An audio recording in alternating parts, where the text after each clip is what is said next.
সকালে ঘুম থেকে উঠে দেখি বেশ ভালো মতো বৃষ্টি হচ্ছে।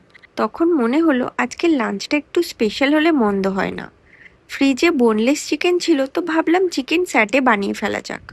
প্রথমে চিকেনের মধ্যে হলুদ গুঁড়ো, লেবুর রস, একটু লেমন জেস্ট, গোলমরিচ গুঁড়ো, তেল, নুন, রসুন, কাঁচা লঙ্কা বাটা, সাথে চিলি ফ্লেক্স অথবা সুইট চিলি সস থাকলে সেটা দিয়ে ভালো করে মিক্স করে নেব। এরপর মিনিমাম 40 মিনিটস ফ্রিজে রেখে দিয়েছিলাম। আর যদি স্কিওয়ার্সগুলো কাঠের হয় তাহলে মিনিমাম আধ ঘন্টা জলে ভিজিয়ে রাখতে হবে। তারপর এক এক করে চিকেনগুলো স্কিওয়ার্সে ঢুকিয়ে 25 মিনিট এয়ার ফ্রায়ারে 180 ডিগ্রিতে রান্না করে নিতে হবে। মাঝে এক দুবার স্কিওয়ার্সগুলো উল্টে পাল্টে দিলেই হবে।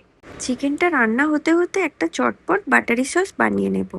কড়াইয়ে বাটার দিয়ে তার মধ্যে গোলমরিচ গুঁড়ো, লেবুর রস, লেমন জেস্ট, চিলি অয়েল আর কুচনো ধনেপাতা অ্যাড করে ভালো করে মিশিয়ে নিতে হবে।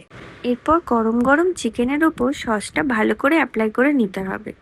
এটা পিনাট সসের সাথেও খাওয়া যায়, আবার ভাত স্যালাডের সাথেও খুব ভালো লাগে। আমার আগের পিনাট সসের রেসিপির লিঙ্কটা ক্যাপশনে দিয়ে রেখেছি।